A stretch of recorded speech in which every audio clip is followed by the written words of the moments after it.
분위기가 그닥 좋지 않은 가운데 크립토토마토 인사를 드려보고 있습니다.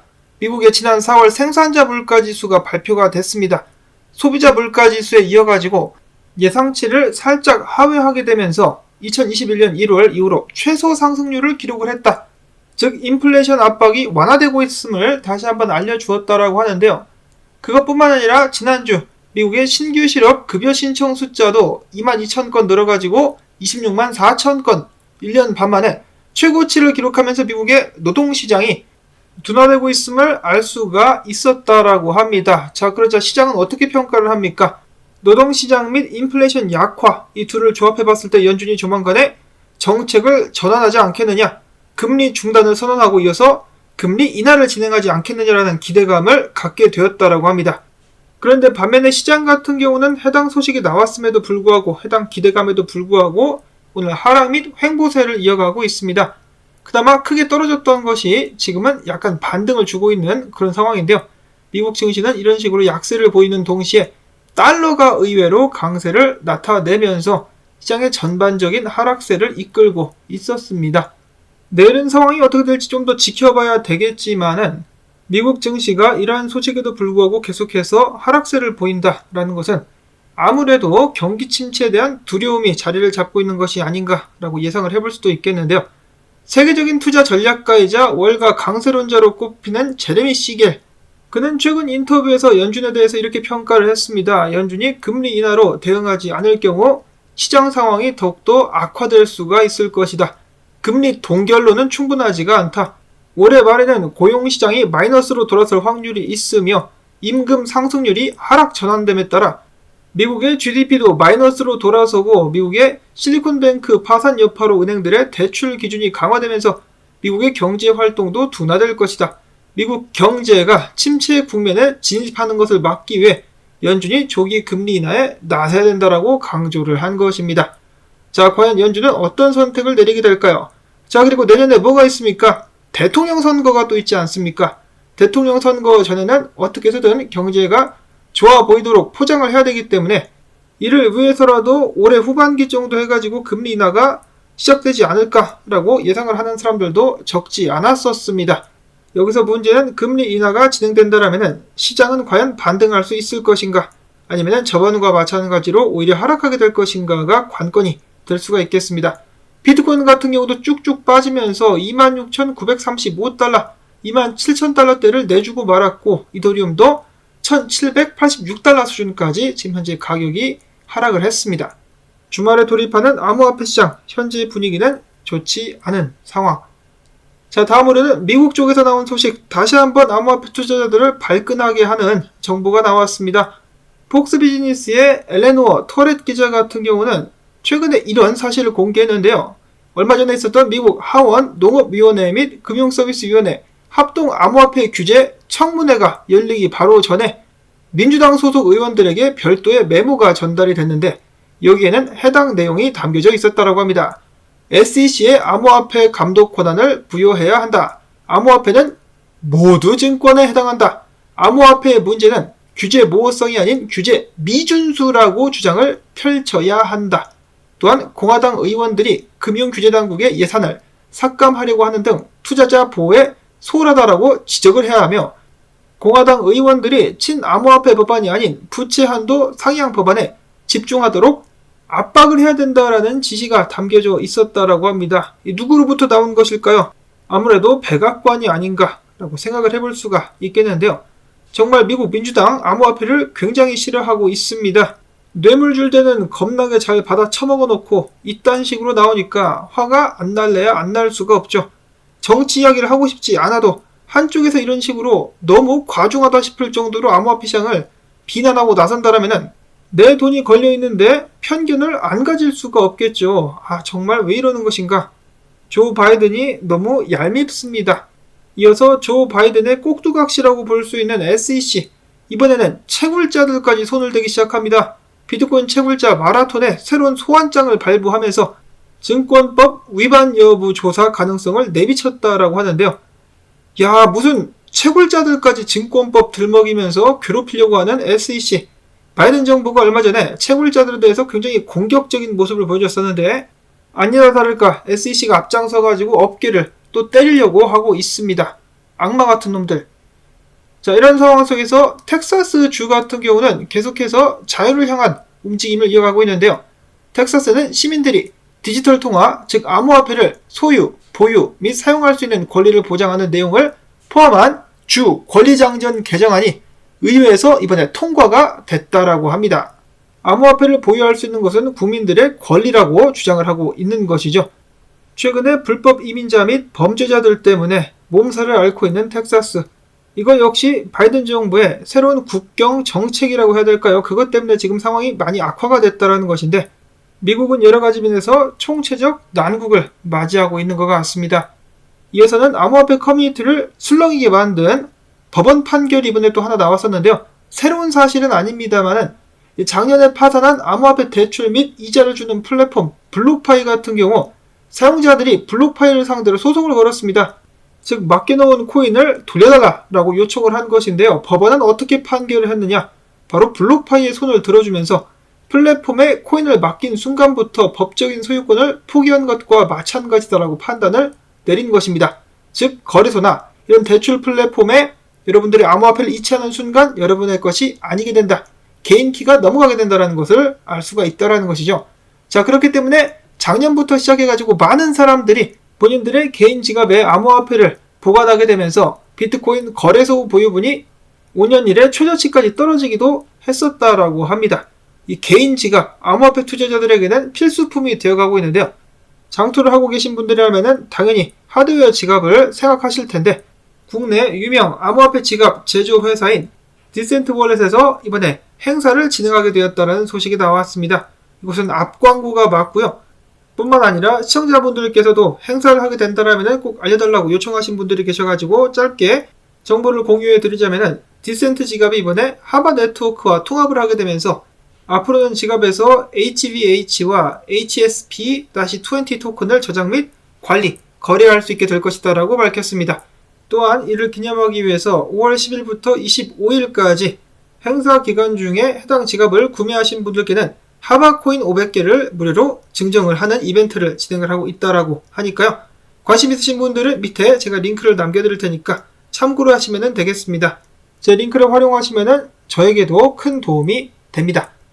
이어서는 비트코인이 약세를 보이고 있는 가운데 코인데스크에 따르면 6개월 이상은 비트코인을 보유 중인 장투자들이 단기 조정을 틈타가지고 비트코인을 빠른 속도로 매집하고 있다라고 밝혔습니다.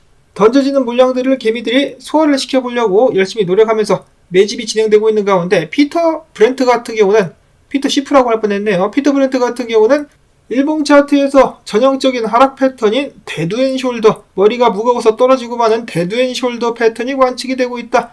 패턴이 완성되면 추가 하락이 나올 수 있다면서 경고를 남겼습니다. 이런 식으로 말이죠. 이 헤드앤숄더의 넥라인 가격을 살펴보니까 2070달러 정도가 되는 것으로 보여졌습니다. 2070달러 아래에서 계속해서 머물게 된다면 엄청난 추가 하락이 나게 될 수 있다라는 경고. 이를 피하기 위해서라도 2070달러 위로 비트코인 가격이 하루빨리 올라가 줘야 되겠습니다.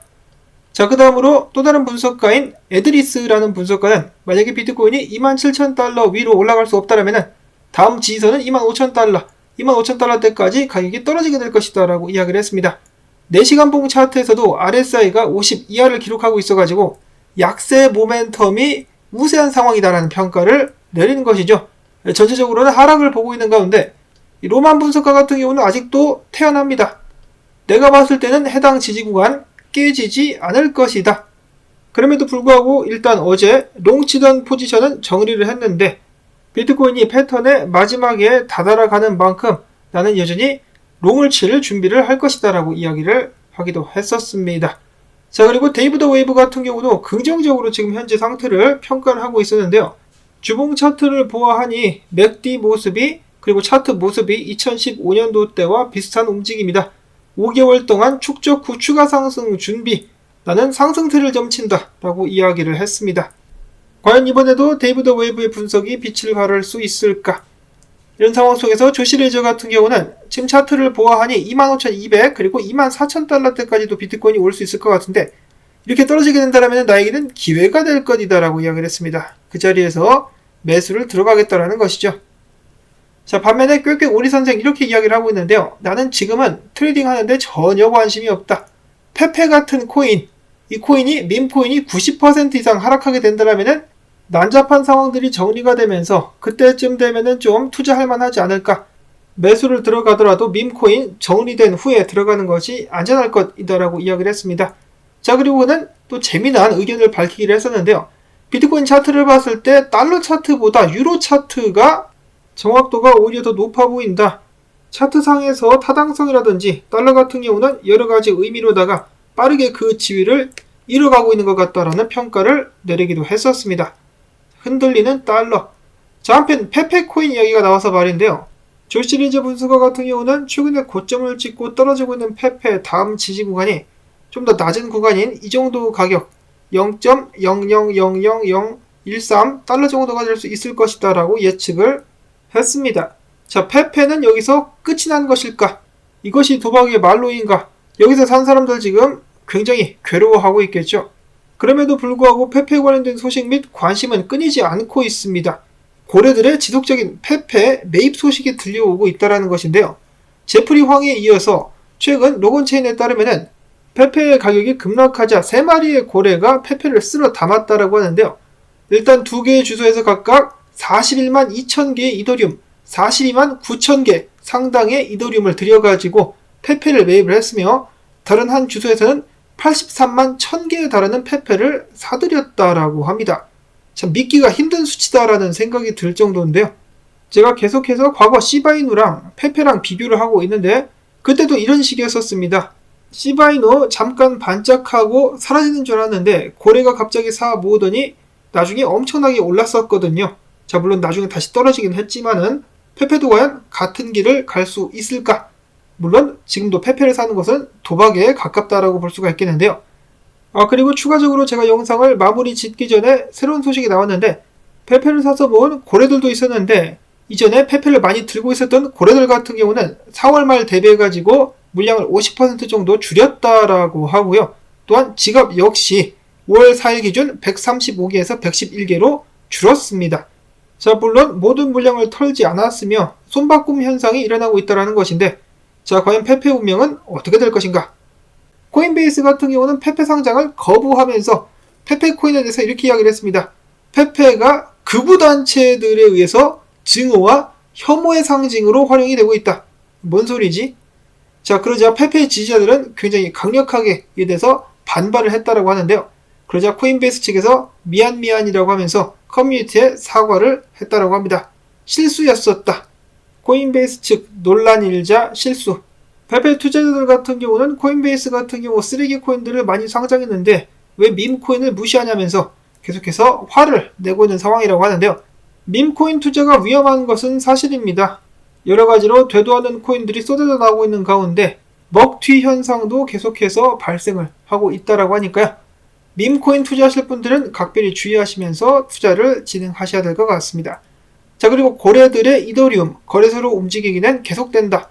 최근에는 한 고래가 무려 19,000여 개의 이더리움을 코인베이스로 전송을 하기도 했었다라고 합니다. 자, 이더리움 약세를 마찬가지로 보이고 있는데 잘 버텨줄 수 있기를 바라보고요. 여기서는 국내 소식들 나와 있습니다. 암호화폐 이용자 보호법이 정보위를 통과했습니다. 내용 자체들은 긍정적이라고 볼 수가 있겠습니다.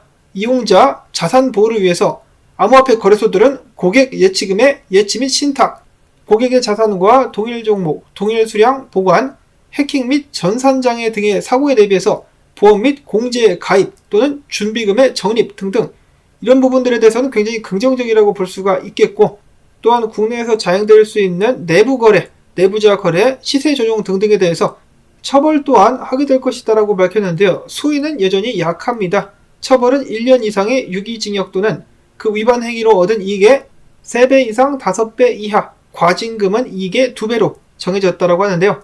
약하죠. 이 정도면 약합니다.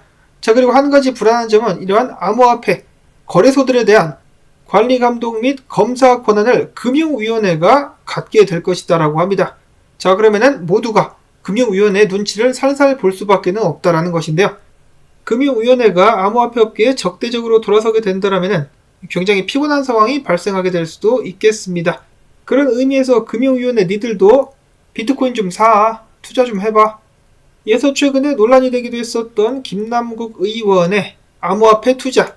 민주당 같은 경우는 김남국 의원에게 전부 다 팔아라라고 권고를 했고, 김남국 의원은 그렇게 하겠다라고 밝혔으며 진상조사를 위해서 협력할 것이다라고 이야기를 했습니다.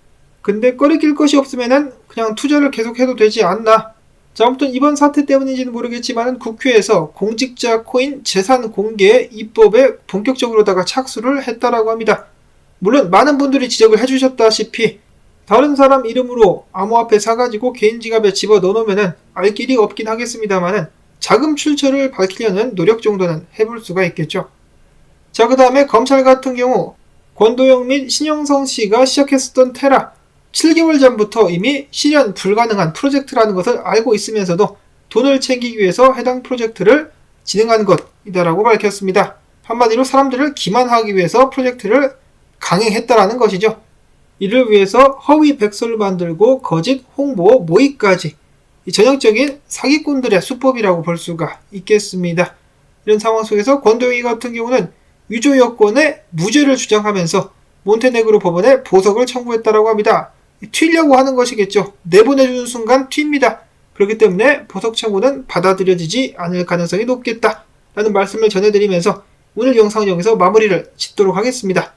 불타는 금요일, 암호화폐 시장이 불타고 있어가지고 안타까운 마음이 들긴 합니다만은 그래도 즐거운 하루 되실 수 있기를 바라며 도움되셨다면 오늘도 수고했다라는 의미에서 일당주의 광조댓 부탁을 강력하게 드리면서 저는 다음에 새로운 소식 가지고 또 인사를 드리도록 하겠습니다. 안녕히 계십시오.